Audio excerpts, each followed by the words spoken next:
Welcome to Project-Based Learning for Secondary with Design for Learning. My name is Bradley Lands, and I am the author of the book Knowledge Able, owner of UpLearn LLC, and I'm currently the Director of Technology and Innovation at the Langley School in McLean, Virginia. Feel free to connect with me on social media with the following links. For a quick overview, we're going to first be discussing what is project-based learning. We're going to take a little bit of a deep dive to explore the meaning of PBL and how you can use it in your classroom. Second, we're going to learn how to get started with PBL with a secondary focus. We will go through 4 specific steps of the process of project-based learning, where we will go into a little bit more detail about how you can use different tools, strategies, and resources to help you get started in PBL. And then finally, we're going to look at what PBL means for you at your school. We're going to ask you questions about how you can intentionally take this model using this framework and thinking about how you can implement it into your classroom at your school. Throughout the presentation, I will be referencing different project-based learning units that I've done throughout my 15 years as a teacher. Some of them have been the 20-time project elective in middle school, whereas others have been specific ways in which I've done project-based learning into my math and science classrooms in 6th grade. I also taught different PBL units when I was a career and technical education teacher, teaching technology to 6th, 7th, and 8th grade students as they worked on different projects and explored different content areas. So first, what is project-based learning? Project-based learning, or PBL, is a teaching method in which students learn by actively engaging in real-world and personally meaningful projects. I gained this information from pblworks.org/what is PBL. BIE, or the Buck Institute for Education, has some great resources on their website, pblworks.org. So I highly suggest that you check that out for more information. And after about 15 years of doing different project-based learning activities in the classroom, I created what I believe is one of the most successful project-based learning processes. I kind of take all the different resources, knowledge, and experience that I've gained over the years in doing project-based learning with different groups of students, and I really broke it down into a different process here that I'd like to share with you. First, I think it's important to ignite student curiosity. You first start out by presenting students with either a prompt, a problem, or a challenge to ignite their curiosity. This prompt could be a video, it could be an image, it could be a surprising statement, it could be an artifact that you bring in, something that relates to the topic that will really get them curious and asking questions. Then students work on driving a question or creating a driving question that will sustain their interest for the entire project. There are different strategies and tools that I'll talk about that will help students to first ask as many questions as they can think of, and then be able to slowly refine and make their questions more effective. And then finally, prioritizing their questions and categorizing their questions so that they can really narrow down a driving question that will carry them through the project. Next, students engage in active research. They conduct active research in order to answer their driving question. This could be using the internet to try to look up answers to their questions. This could be exploring different resources like books, articles, journals. This could be doing hands-on learning by conducting their own science experiment. Lots of different ways in which they will do their own active research in order to answer their question or solve their problem. Next is documentation. We want students to document their learning by going through the process, and as the teacher, we help them to provide feedback to them as well as feedback from their peers. This is helpful so that we collect students' evidence of learning as we go along through the process.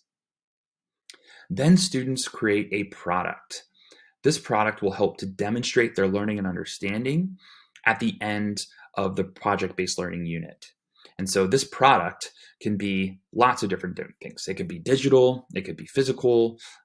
It really depends on what the teacher's purpose is for their final project, and maybe allowing for student voice and choice. Then students will do the presentation stage, where they present their work and share their work with an authentic audience. It doesn't really matter what their product is that they create. It could be a video, it could be a skit, it could be a painting, it could be lots of different things. But it is important that they do present and share their work with an audience. Sometimes it could be the class, sometimes it could be greater than the class by inviting the community or even the school. Maybe it could be a gallery walk where students set up their own project and they allow for students, parents, and teachers to come around and walk through a classroom or a large space, and they can answer any questions that people might have. Or maybe they actually give a very professional presentation to a large group of students, the faculty, or even the community. It really depends on what you as a teacher would like your students to do. Then there's the assessment piece. Students are assessed on their learning, the product, and the process. I found a really good rubric that I'm going to share with you later on that might help you think about the entire project as a whole and thinking about how you might assess student learning throughout the process. And then finally, having students reflect on their learning as they receive constructive feedback, both from the teacher, them reflecting on their own project themselves, and also getting feedback from their peers. So, after hearing about this process of project-based learning, I'd like you to think about the following questions. As you reflect on the PBL process, what surprised you about the process that I shared with you?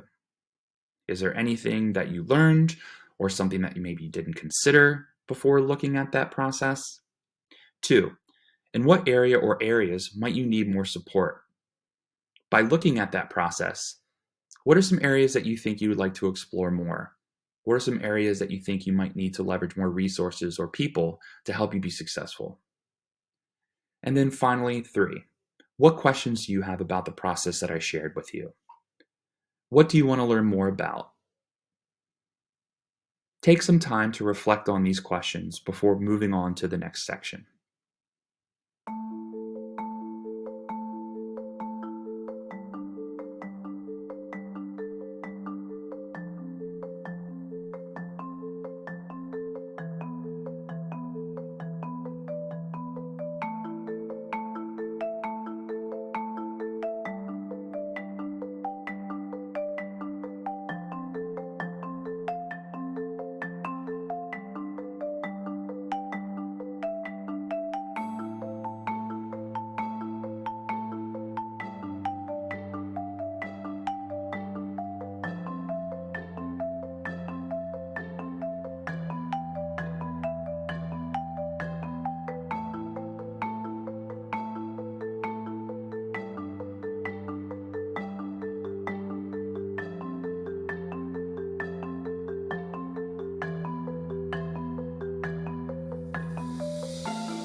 Part 2, how do I get started with project-based learning? Now that we know a little bit more about what project-based learning is, we're going to dive in a little bit deeper on how we get started with the process. I like to think of this as a 4-step process that we can use, leveraging strategies, tools, and resources that are designed for you to implement in your classroom immediately. And so these are the 4 steps in the process that I think makes it a little bit more easy to understand and to be able to implement in the classroom. Number 1, commit to project-based learning. This is half the battle. A lot of teachers that haven't done this before can find it a little intimidating as there are a lot of unanswered questions. They're a little bit worried about making sure they cover all the material in the same amount of time. And so, really committing to the project is half the battle and the first step. So, being willing to take a learning risk. The second step is backwards planning. I find that the understanding by design or UBD framework is really important and effective at helping me to think about my students' end goal and then kind of working backwards from there. And so I'll share some different tips and resources that you can use to help you get through this. Number three is project logistics. This will help you to plan, organize, and structure your unit as you think about the specific grade levels that you're using, the specific subject matter that you're teaching, and what you want your students to get out of the experience. And then four, student deliverables. You're going to determine ahead of time what evidence of student learning that you would actually like to collect and think about how you're going to have different checkpoints throughout your project to make sure that you are collecting evidence of student learning and that you're giving them adequate feedback. And so the first thing I like to start with is asking yourself the following question. Do I know how to effectively do PBL? Yes, go ahead and do that. No, let's go ahead and find out in this presentation the resources that I share and connecting with other people so that we can have enough confidence to be able to take that first step of committing to PBL. And so two, let's take a look at backwards planning. We're going to look at the UBD framework and pieces of the UBD framework that will make it easier for you to think about the student's end goal and what you want them to learn and understand by the end of the project. And so I've adapted the UBD framework by thinking about the first part of backwards planning. It's important to think about the unit of study and the topic that you're going to be presenting to students. For example, when I was a sixth grade math and science teacher, I decided I wanted to do a project based learning unit in my science classes for the topic of renewable energy and fossil fuels. And so, after looking up the state and national standards, I was able to create my student learning objectives, wanting them to be able to compare and contrast the advantages and disadvantages of renewable resources versus fossil fuels, and think about how that information can impact their local community. I also wanted them to think about how it could impact the broader global society by thinking about what places in the world might benefit from using some specific renewable resources and what parts of the world might benefit more from using fossil fuels. I've also taught classes as electives where students got a chance to think about their own topic that's meaningful and valuable to them and supporting them and helping them to think about how the topic can be explored and helping them to think about specific student objectives and learning outcomes that they have and how they can attain those learning goals by going through the process of creating a driving question and then trying to use the PBL framework to answer that question.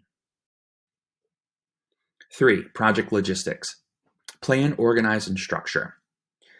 These are just different topics and ideas that will help you to really think through the details of your entire project. And so here are some examples. The first is going to be your assessment of the student presentation and project. This is the Science Leadership Academy rubric that I have found and have been adapting for quite some time now. I think it provides a really effective framework for you to think about how students might be able to exceed your expectations, and then also making sure you have opportunities to share how they meet, approach, or maybe even doesn't meet expectations. And you can think about the entire project in terms of design, knowledge, application, their presentation, and the process. And so I found this rubric to be really helpful, and I've even adapted it in places where I think it might be more relevant to the particular grade level or subject that I'm teaching. Next is thinking about your scope and sequence. Trying to think about your timeline and how much time you have allotted for this particular unit of study can be helpful. And referencing where you are in your curriculum is also going to be really helpful to help you think about the different topics, state national standards, and student objectives that you want to complete throughout this unit. You can also think about how much structure you want to provide to your students throughout your unit. This is a helpful graphic that will allow you to think about how much student agency you like to provide that goes along with student inquiry. There are four different types of inquiry, such as free inquiry, guided inquiry, controlled inquiry, and structured inquiry. In the beginning of the year, I like to start off with structured inquiry so that I can help coach my students and model for my students different expectations as they move throughout the unit. And then, as I get a little bit more comfortable and more confident in the process, I slowly let go of some control and provide them with more agency. And so, this is a helpful guide to determine how much structure you want to give to your students as you complete your project. And the last thing to consider is your student groupings. Do you want your students to work independently? Do you want them to work in pairs? Or do you want them to work in small groups? If you have your students work in small groups, I suggest having each student play a different role in the group so that each student has some accountability and contributes to a different part of the project. In my projects, I like to have my students be the manager, the designer, the builder, and the reporter. This allows each student to contribute differently to the group and having everyone be accountable for a different part. Finally, student deliverables. Think about different checkpoints throughout the process where you can stop and assess student learning, give them feedback, and have them be able to reflect on their learning. And so these are four parts within student deliverables that I think are really helpful. One is giving them feedback and assessing their driving question. This is arguably the most important part, as we really want to help students become better learners by learning how to ask better questions, thinking about how they can refine their questions, make their questions stronger, use different vocabulary, or even combine multiple questions into one so that they can get really targeted results. Then I like to actually have students create a project proposal. Depending on how old the students are, this project proposal can look a little bit different. I think it's effective whether students are working in groups or if they're working individually, for them to share a project proposal with the teacher that helps them think through the process. Having them state their driving question, having them think about different resources and materials that they're going to be using or they would like to try to use, having them think about how they want to share their knowledge that they gained, and what type of format do they want to use. Do they want to create a typical presentation? Do they want to create a video? Do they want to create a children's book? There are lots of different options that students can use. And then finally, having them be able to pitch the idea to the class or to a small group of students can be really fun. I like the pitch part because it gets a little bit into business model and how the real world works. And so having them do a quick pitch to share their idea with the class, I think is a really fun part of this process. And then finally, you have multiple checkpoints throughout, making sure that students get a chance to really reflect at different stages throughout their learning and be able to have meaningful conversation with their peers and the teachers. Scheduling little mini conferences with students throughout this time can be really helpful. And then as I went in the project proposal a little bit, thinking about their final presentation. Again, this is a little bit different from the product or the artifact they create. That could be something different, like a video project, like we said, or it could be, a children's book, could be a podcast, right? That's the product or artifact. Their final presentation is them thinking about how they're going to actually effectively communicate their product and their findings to an authentic audience. And so these are four things that I think are really helpful to think about when creating your own project-based learning unit, and then getting students to think about different parts of the process that they will need to be able to accomplish. Okay, so here's your second task. After learning a little bit more about this four-step process, start thinking about a project-based learning unit using backwards planning. If you were to create a new PBL unit for your students, I'd like you to go ahead and think about what that topic would be for the unit of study, and then begin looking at the different standards and objectives that you want your students to master. After you have that, determine the performance assessment that students will use to demonstrate their learning and understanding. And then finally, consider other student deliverables that you can use to evaluate student growth and learning. Is this going to be a mini conference? Is this going to be maybe a Google form that students can submit to help them reflect on the process? Is this going to be peer feedback when students are talking in groups? So take this time to think about these different questions and how you might be able to start planning the logistics and the details of your project.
In part three, what does project-based learning mean for you in your classroom? Given the information that we've talked about, how might you adopt or adapt the different four-step process and the different deliverables that your students will do? As you reflect on the information that has been shared in this presentation, think about how you can use these steps to implement your own project-based learning unit. Thinking about the prompt. There are lots of strategies that teachers can use to really spark student curiosity. It can be bringing in an artifact, it could be presenting a photo, a video, an audio clip, or you can choose to present a scenario. Here's an example of a scenario that I created for my sixth grade science students.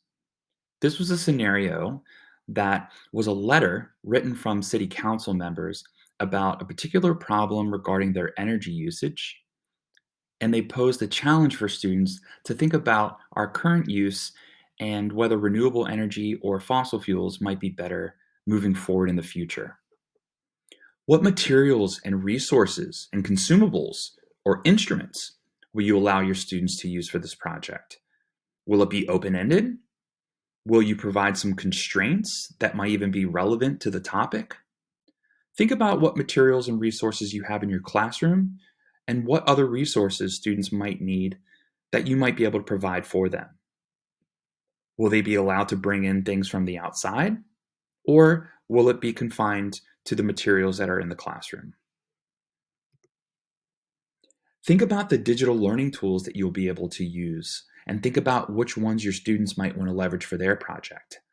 Are your students using iPads? Do they use tablets? Do they use Chromebooks or other computers?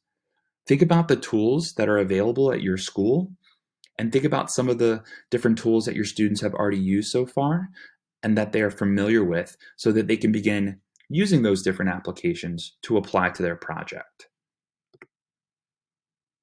Think about how you want your students to be grouped. Do you want your students to work independently? Do you want them to work in small pairs? Or do you want them to work in small groups? Sometimes it can be meaningful to have students work individually, and sometimes it can be purposeful to have students work in groups. But it's important to think of this ahead of time so that you can begin planning the appropriate details and support that your students might need, depending on your choice. And then the presentation. How do you want your students to present the information? Is this going to be more formal to an authentic audience? Are you going to invite outside experts or community members? Or are you going to have your students present to the class? Thinking about creating a stage for your students can be really important so that it makes it more meaningful and impactful to your students' learning. Think about the presentation that you want your students to be able to do, and think about the time and space that you will allow your students to be able to use in order to do their presentation. Here's your third task. After thinking about all the information that's been shared, thinking about the project-based learning process, thinking about breaking those items down into the 4-step process that I shared, then having you think about how you might be able to implement these ideas into your own classroom. What will your PBL unit look like in your classroom? First, think about a prompt or a scenario that you might use to hook your students. What tools, materials, and resources will you provide to your students? And how might you structure and organize your project-based learning unit for your students? Take this time to really think about these details to help you plan out the logistics of your project-based learning unit.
Here are some resources to help support you in your learning journey.